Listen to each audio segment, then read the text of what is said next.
Hello, my loves. Welcome to another YouTube/podcast. I am Khandie, and I am going to talk to you about how to survive financially. No, I'm not. Actually, I'm not, because every single YouTuber in the entire world is talking to you about big numbers. So we're not going to do that. We're actually going to be very brutal, very honest, like we always expect from me. I'm going to share my story and tell you how to start making some money for real. And I'm not talking like, let's go off and make thousands. We're not going to do that. We're also not going to do the whole, I can make you 6 figures in 2 weeks. We're not doing that, okay? Because I feel like YouTube has this bit where either you're making 6 figures in a month, or, oh my God, I'm eating ramen and hoping my camera doesn't fail. I'm that broke. You know, where's the middle ground? So I'm going to offer you the middle ground, maybe a little bit of the very first steps, because honesty is very important. And, you know, I feel like if that's you, you're in the right place. We're in the right place. So we're going to break it down, right? Because you need to know this. It's going to be the cost, the income, the myths, the mistakes that will land you in hot water. But worse than like ever investing in a cheap tripod. Although technically the tripod I've got currently up there was from Middle Isle of Lidl. And I'll tell you what, it's lasting. Let's not talk about the one that's just taken a nosedive and cracked itself. So if you're dreaming of having your first £100 client, and you might scoff at this, I don't know why people are, because getting that first 100 gave me a buzz, right? So whether your bank balance is empty, then a Monday morning inbox, it never is, isn't it? Well, this one is for you, because I think honestly, we need to leave the thousands and look after the hundreds. I think the saying goes, look after the pennies, the pounds look after themselves. It's a British proverb, I guess, because it's about our money. But I want to talk to you about that first £100. And also as a pro photographer, this will help you. I've spent a lot of time in some of the Facebook groups listening, taking notes. I actually did take notes. I mean, seriously, I took notes. So, although that's not the notes I took on that side, it's on the other side. So that was pointless to show that. And if you're on the podcast, all you heard was noise. But let's get into this. So let's just shift gears. Let's go to your first 100, 500 and beyond, okay? That kind of thing. We're going to shift gears now. Is that light too pink? I like it. It gives me a nice little hue. Sorry if you can't see this on the podcast. I've got a pink, like, sheen to myself. Because if you don't know, and you probably can still hear it, I'm still sick. In fact, I was admitted to A&E and had to stay there for a long time. So, yeah. So let's shift gear. And I'm going to read from this because I've written this and I want it to be, you know, pretty good. So forget about the 6-figure dream for a minute. We can all dream about it, but just set it to one side. Let's talk about what actually is achievable, your first 100, because I feel like that is more achievable. I'm not going to say it's going to be quick though, because we are in an economic situation that is not great. And it's January. If you're listening to this, it's January 2025. And I understand the world and how it's going right now is not the greatest. So I am going to say, when you're starting out, don't overcomplicate things. Okay. Let's hope you've got a lens. Let's hope you've got a flash gun. I don't care if it's a knockoff brand one. I don't care if it's a brand one or you borrowed one. I don't care. You shouldn't care either. We are not at that point, okay? We can all be like, oh my God, you don't even shoot. It's like, I feel like sometimes people shout out brand names, like, you know, the guys in the gym go, do you even live, bro? And it's like, do you not even have like a insert brand name here? Oh my God, like, get over it. No one cares. We're starting out. We are fresh out the boxes, so don't worry, okay? You don't need to book a big event or a fancy client for this. We are going to offer something very simple, very clear, and utterly valuable. So maybe it is headshots, okay? 50 quid headshots, okay? You haven't got a reflector eye. Honestly, if you watch, I'll put a video up here of me using I think it was a polystyrene, sorry, laughing at myself, a polystyrene board from the insert of my light. It doesn't matter. A piece of white card can act as a reflector. You do not need a massive reflector, okay? So if you're going to go into that, charge 50 quid. That's your first one done. Having trouble with that? Take some pictures of your mates that are good in natural light with that white reflector, just simply that white reflector. I bought one from the works for one of my students because they'd lost their reflector. I went, give me 2 seconds, went and got one. And you know what? You want the other side shiny, wrap some tinfoil or aluminum. I can't say that word. Aluminium for us in the UK. Foil around it. It doesn't matter. Or if you really, so you get those like, what they call tablecloths that are like almost like mylar, but they're not. They're like tinfoily tablecloths. Those. I don't care. A turkey tray, you know, the throwaway ones, whatever. Okay. It doesn't matter. Take the picture, 50 quid, bang, you're done, right? Your neighbor wants a picture of their dog, get it done, 50, 30 quid, whatever, right? Get it done. Start shooting content, great, 50 quid, done, boom. Even if you can't do that, loads of the way you go. You're not going massive, but before you know it, you're gonna have £100, okay? If you could get 5 people to pay 20 quid, I know that's a lot of work, but that's your first £100, isn't it? Done. And I'm not saying like that's not worth your time because, you know, frankly, you know, it should be more, but we're just starting out the blocks here, okay? We're not working for free. We're going to earn some money doing this. So that's what I'm saying, okay? So start with your friends and family and then branch out from then, but set very clear expectations. I mean, really clear. Okay. We are not going to do a retouch that makes them look like Claudia Schiffer straight off the catwalk. We're going to go, here you go. This is what you're getting. No, Karen, you're not having the raws. You're not having them for free. This is what you're getting. I don't know. We've got a 30-minute session. You'll get 2 headshots that you can use watermark free, because we're not putting watermarks on our work. Don't do that. On your LinkedIn. And there you go. And you can look super swanky. Done. Now, when you've got them and you can go, right, I've got 5 people for that. That's 100 quid done. You can do it for the next one and go, okay, they're going to be 30 quid. So you're going to do a few less people. And before you know, your 100 gigs are now becoming 500 because you're stretching it out, right? Now, a £500 gig could literally come into you. It could be an event, okay? And you might think £500 a lot. Yeah. It is. It is a lot of money. And I'm of the mindset that £500 is a lot of money. And I don't like the fact that people just go, yeah. I always find it shocking that people drop £300-400 a pair of sneakers. I'm like, I got mine off of Vinted. Because I have weird taste in shoes. So the weird ones are normally really expensive and I can't just buy it. So I wait to go on Vinted. So, I'm just saying, you could do a half-day shoot. You could do a product style shoot for a local business. You could do branding for a business and build it gradually. Don't go running off and doing this. So the thing is, it's a lot harder to make your first 100 than your 500, I think, than it is once you start getting beyond that. Once you start rolling in those 500s, before you know it, the 600s, 700s, 800s, the 1000s start coming in slowly, slowly, slowly. And I think that's the bit people are doing, this whole disconnect. Everyone's teaching you how to make $500 today. And I'm like, no, let me teach you how to make 20 quid and £100. Let me do that, okay? Because you've got to start learning something and everything all at once as a photographer. It's really hard, like pricing, client management, marketing and shooting, all of that. And then you have to make sure it's done legally. And then you have to do the process. And you have to remember that you're now a business, so you have to make sure the client is happy and you're doing the work right. So once you've got that figured out, the money starts to flow. And I think one of the biggest investments I made, I mentioned them before, was Studio Ninja. It shows me a workflow. It's a client management software.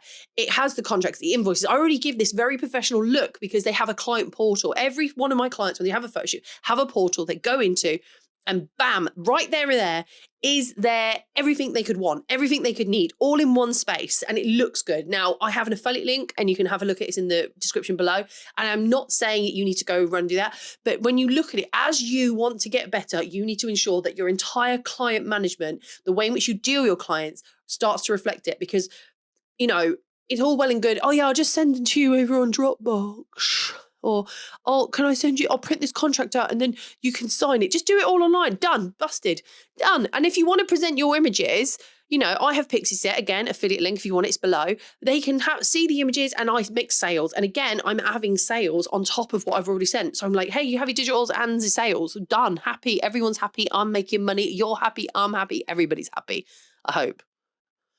So let's be honest, the entire industry, I think any industry is obsessed with numbers. The bigger, the better. Everywhere you look, there's someone talking about that, oh my God, I made £50,000 in bookings in the first 5 months, blah. Or I've got 19 inquiries today only in my inbox. Most of them are from SEO experts or people trying to sell you, like, let me write some blog posts for you. I mean, mine are, I'll be honest. And their 7-figure empire, or whatever the BS they're spouting, and fair play to them, crack on. But what they're not telling you is a couple of things I feel are really important. And this goes for YouTubers and people, because I looked this up on YouTube, as you can, and there were a lot of people talking about this, and a lot of them were talking big numbers, and then people were talking about absolute poverty. But no one was, what I felt, was giving the brutal advice or the honest advice, which you've come to expect from me, hence why you may have bought my book, Take the Effing Lens Cap Off. Which I'm going to plug because it went to #1 in top Amazon sellers. So, win. So most of the big wins come with big caveats. I'm going to be honest. That big wedding gig will probably involve a second shooter, paying a week's worth of travel, renting gear possibly, and working a 14-hour day with a smile slapped on your face while eating soggy crisps. Okay, and suddenly that massive payday feels a lot smaller. And I'll be honest, it has. I've done it. I have absolutely done it, where I thought I've scored really big on a job, and I have gone out and gone, yeah, and realised I'm working really hard and there wasn't a lot left afterwards. Now, that's obviously down to me not budgeting properly because I was in my early stage, but also the amount of work that goes into it. And I think that was because none of that is really fed truly and honestly from a lot of these content creators. So I want to tell you now, I don't think I've ever done a massive job where I've gone, oh my God, that was like totally easy and there was no extra work done. It was like literally showing my camera. I didn't have to do any prep at all. Yes, I did. Every time I have to do prep. I am a prepper. In fact, I'm currently prepping for a massive shoot. Thanks to this. I'm now showing, if you're not on the podcast, this is on the YouTube video. So just for you on the YouTube video, I got a new diary. It's bright orange. And it's got loads of shoot prep in it because I've got loads of shoots to prep for. I'm a big advocate for writing things down and prepping it rather than just having it in my head. Okay, I also want to say that people are cherry picking. So no one is posting about their dry months, or they're not being very honest about their dry months where they're not getting paid, or the mini sessions that they run to cover their costs. And I do that. I want to tell you now, I run mini sessions to cover costs in my months where I'm going to have a slump. My mini sessions are Christmas time because I want to get a lot of money in because I know that January is dry as hell. I do some in the summer because although weddings are very prevalent in summer, a lot of people are away on holiday, so they're not necessarily booking in mini sessions, booking in photo shoots. So I do a lot of that, and I do them also as a loss leader almost. I mean, I don't lose many of them, but the idea is to get people in. They come in. And I've got families who come in for my mini sessions, and they've always upscaled, and they've always gone higher, and always bought more. And I think it's really important that I tell you that because I am financially okay as a photographer. Financially, I'm doing good, but I don't want you to think that that means that I am, not having months where I'm going, oh, it's going to be a little bit tighter. The dogs might have to, no, the dogs never go without. I'm lying. My dogs never go without. In fact, when my dogs had salmon and eggs for breakfast this morning, I had cornflakes. Yeah. No regrets though. Until I had to pick up their poo and it smelled like, ugh. Anyway, that's not the point if you're here. So here's the big thing that I think people need to realize apparently is that if you're chasing those big numbers, you're going to really screw yourself up, especially if you're just starting out. You can't run off as a beginner and think you can score these big clients. Sometimes it happens. Sometimes the fluke happens. But I know very few people who've had that happen.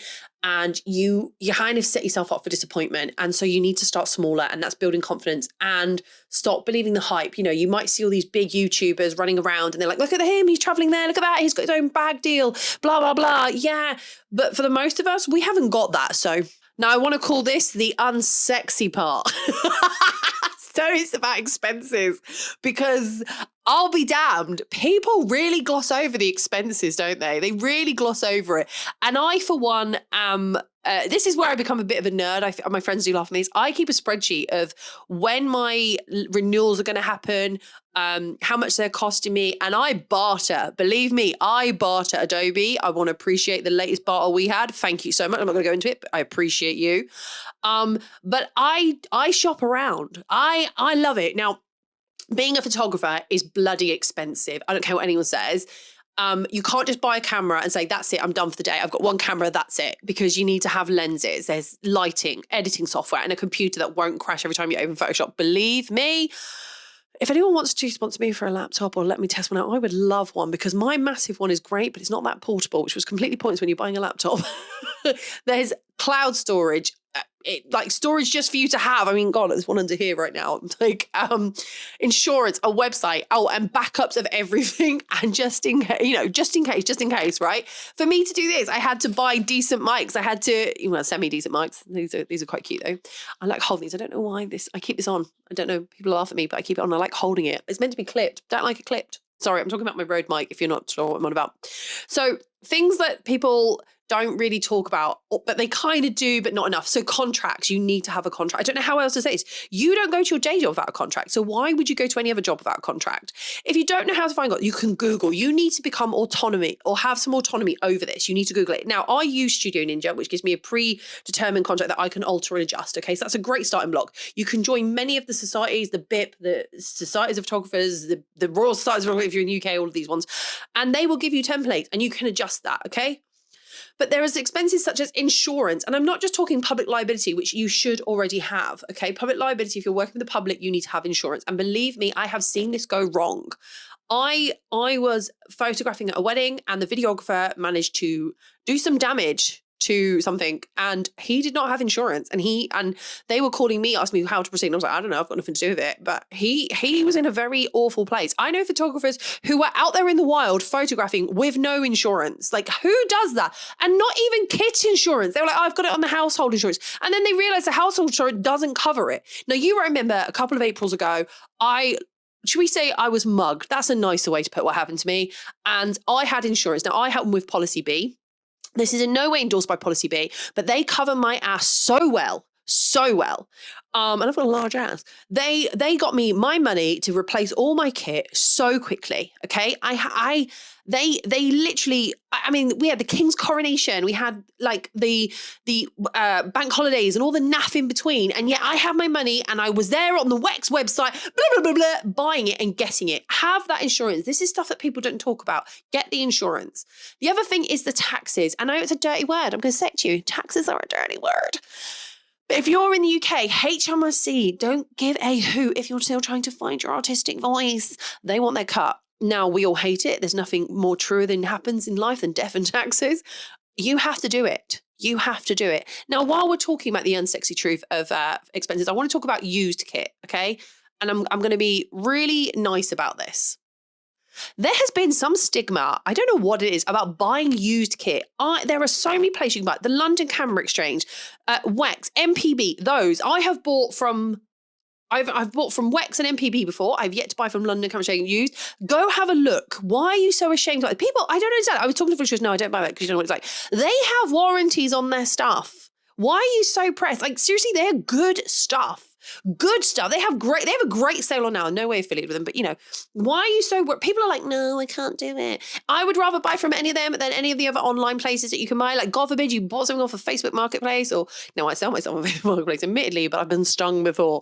But you know, if you're buying something, don't. And also they have like finance situations on some of them. Now, I'm not saying I'm not going to advocate for your financial situation, but at least you can get something, right? And know that it's taken care of and it's not just looked after by Bob in his shed and he's gone, yeah, it's fine. And actually find out it's full of mold and fungus and you're not allowed to use it. I mean, I don't think there's any shame in doing that. And I think it's a great way to stop things going to landfill. And also, you know, you're not over consuming and all that nice stuff that you want to get, warm and fuzzy, green earth piece, whatever you want to call it. But you can save a pretty penny. I replaced my camera when it was mugged off of me. That's how I'm going to say it. And I got it from them, and then I think I got an open box one actually, and I saved something like £500 from Wex. I was utterly blown away. I don't often buy brand new because, to be honest, open box is literally the box has been opened and I'll grab it. That is literally all it's doing is someone's opened the box and gone, no, I don't want it, and sent it back. Why would I not want to take that? Nothing's happened to that camera inside that box. Of course I want it. So don't overlook used stuff, okay? Okay, so let's stop wasting money. Now, most of us don't have money to waste. I certainly don't.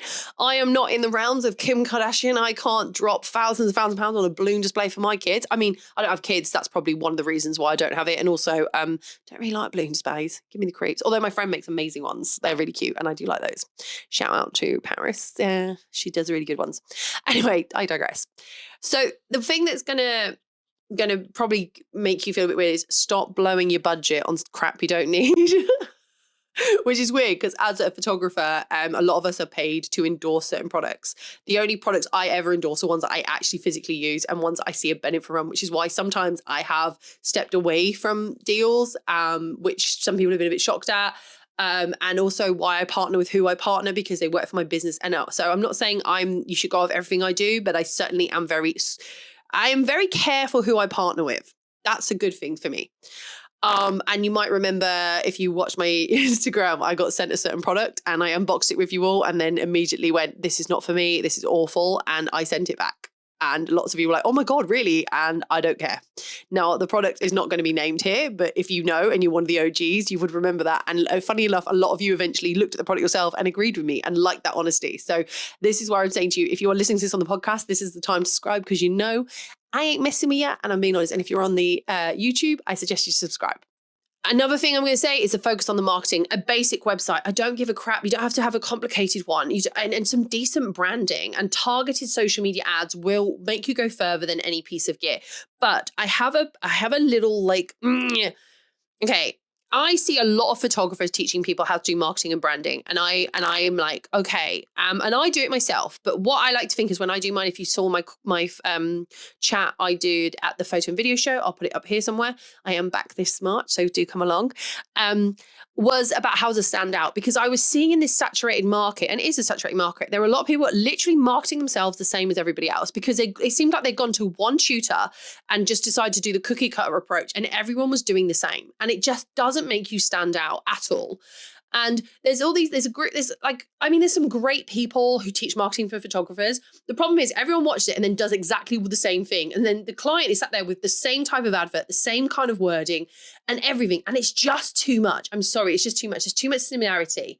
It's just not enough. So I would say go look at marketing away from the photography industry. Okay, go look at other business, how they market. And while it's nice to look at the photography side of it and how photographers market, you will stand out more if you are not returning the same ideas that are already out there. And the other one is budgeting for the boring stuff. We shouldn't be boring, it's essential. So like your insurance, your contract, software, it's never fun to have to pay for that, but they save your ass when something goes wrong. Honestly, they really do. I don't understand how people don't do it. People not having insurance and contracts scares the bejesus out of me. Scares me. Like how does that happen? Like stop, like just, if you are not, like your money is better served that than buying a camera bag because someone's put their logo on it. Okay. I for ages was in love with the Amazon Basic camera bag because it was superb. And now I have two that I rotate that I will die on a hill for. I love them. In fact, let me just go through and tell you what they are. I can't tell you what they are because I've worn them so much. The branding has come off, but I am interested in getting a new one. So if anyone at the photo and video show, I am interested in a quirky camera bag, please. I like backpacks. But they can't look like camera bags. Because I don't like to advertise them with photographer. And then for the love of God, and this is just for a work-life balance and for yourself, stop comparing yourself to photographers who are already established. They have been grafting and working for years. You are just in the starting block. Stop it. Stop racing off trying to catch up with them. They have invested in their business. So focus on what matters, making a sustainable future and a foundation for yourself. Sustainability is the key aspect if you want to stay in business, particularly in 2025, okay? Sustainability. Don't overinvest. Don't overreach and just work at a pace that is doable and works for your lifestyle. Okay. So many people I see, and I'm going to say it, and I'm have to be very careful. Going to get cancelled. It is me though. It's me. What did you expect?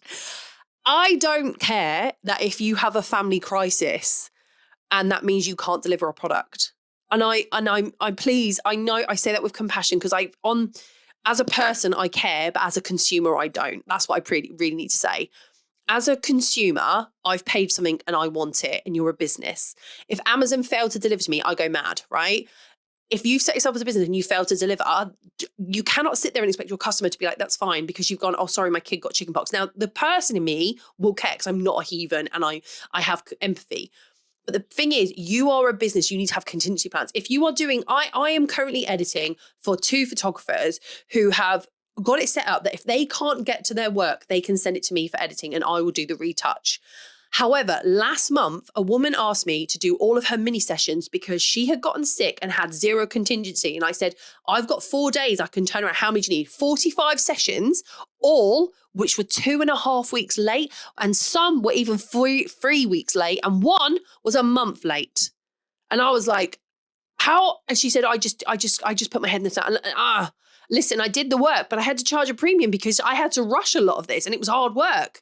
You know, I know it's horrible to say this, but if you know how to run a business and can make it sustainable and have these fallbacks, it will help you. I mean it. Now we've seen it. You and I have seen this. We see the person going, oh my God, I need this £3,000 lens. And in their head, they go, I'm going to get all the clients. And you're going to be like, and the rest of us are like, you're not. Because if the clients aren't coming to you already, the £3,000 lens isn't going to happen.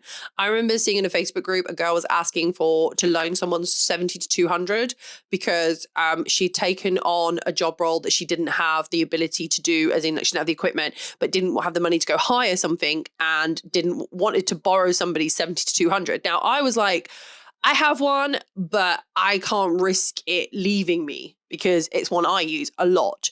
And she got quite, taken aback that someone said, oh, ask Khandie, she might loan it. The thing is, I was going to use it the next day. And I'm sorry, I don't loan anything I'm going to use the next day for the fact that something happens to it or that you don't bring it back to me. So I said, no. And I said, why don't you just go rent one? And she was like, I don't know how to do that. I don't have the funds. I'm like, then why are you taking the job if you don't have the stuff? Like, you start small. And I don't want to be that mean, but like, the client, you're going to lose that client because you don't have the equipment to do the job. So you're going to leave a very bad impression. It's really hard to undo a bad impression. So gear doesn't make you successful at all. It really doesn't. But there are certain ways in which you can use your money far wisely beyond gear. And I think that's something that is often overlooked again. So one of them is invest in learning. And I am a bit of a funny person when it comes to what workshops I go to and online courses. I think there are a lot of courses that teach you a lot of things like style and posing, but very few teach you about business. And I think a lot of, well, I'm going to tell you now, most photographers could do with a couple of classes in business, on marketing and business. They seem to want to go to like these photographers to learn about posing and all that. That's great. But if your business isn't making you money, you don't have a business. Like you need to go do this. And there are some great people. I've spoken about him before. I went to Chris Ord. I know he runs lots of workshops and he does great feedback, and I got some feedback from him. I often go to business seminars and I watch those more than I'll watch photography ones. If you are looking at doing workshops though, I know somebody who is doing them, Chris Ord, I've mentioned him before. And I want to say Gavin Hoey, who not only, and I know I love this man, right? He has helped me so much and said so many kind words to me. I hope I never F him off. I love everything he does. Anyway, he does so much great including with Adorama. They do so much great content for free on YouTube, but they also do in-person ones. And those people really know and walk the walk and do the talk. So I highly recommend going to those. But I really want you to actively seek out business classes, understand how to run a business. So many photographers fail because they chase the artistic side and leave the business, the main bulk of, that's where the heavy admin is. You need to learn how to do that. And so many just leave it and go away and just think, oh, it will somehow fall into place. No, running a business, how to get that customer experience beyond the photo shoot, because the photo shoot is run by you, your creativity, your personality, but to get them in that door, to keep that money in your business, to keep the retention, to keep people coming back, is about running a business. So go and do some goddamn business courses. So in conclusion, look at me being bougie. So here's the deal. The money side of photography is messy, but it doesn't have to be a mystery, okay? The industry loves to shout out big wins, and you'll see it all the time in any group. Oh my God, I just got my first client. And I love that. I love that. But the real magic is what happens when you get that first couple of £100 in and the consistent steps you make. And I mean it. Your first 100 client, your first upsell, your first 500 gig, whatever it is, you're going to get it. I still remember the client that bought my first entire gallery that I presented, and I was utterly, utterly blown away. And it really humbled me. And I was so frigging buzzy and proud and happy. And do you know what? Still to this day, I remember that shoot and I remember how it felt. I remember the client that went, can we upgrade our wedding album? We love our pictures. I remember a branding shoot where I had done the job, I worked really hard, and the client goes, these were epic, can we book you again? And I was like, really? And they booked me for the next 4 years. And you know what? The only reason I'm not booked with them anymore is because they went overseas. And weirdly, when I go overseas, we still hang out. So it's so good. And they recommended me to other people. From that client was so happy with me. They recommend me. And now I work for 7 other people in their industry in different companies. So it's not about having the fanciest gear, and it's not about chasing unrealistic income goals. I mean this. It's about managing your expenses, learning the business side. Please learn the business side, and building up slowly and sustainability. So sustainable. So if you're just starting out, keep it simple. I mean it. Spend wisely, and don't let the Instagram highlight reel convince you that everybody should be buying this, that, and the other. Okay. I am very honest. If you might have noticed on my reels, go follow me on Instagram, where I talk about how I got what I got. Like, I don't hide that. If I buy something, I buy something. So I want to say thanks for hitting up the loud lens. I have been Khandie. If this episode has been your wake-up call, or you just absolutely made you laugh and you're like, yep, she's speaking the truth, you're preaching to the gospel, my love, please hit me up on the socials, leave me a review, comment below, and don't forget to subscribe for more blunt and honest take on photography, business, and everything in between. Until next time, keep it loud, keep it real, and for God's sake, just keep snapping and learning. And buy my book. Okay, there's going to be some outro music. See you all soon. Bye.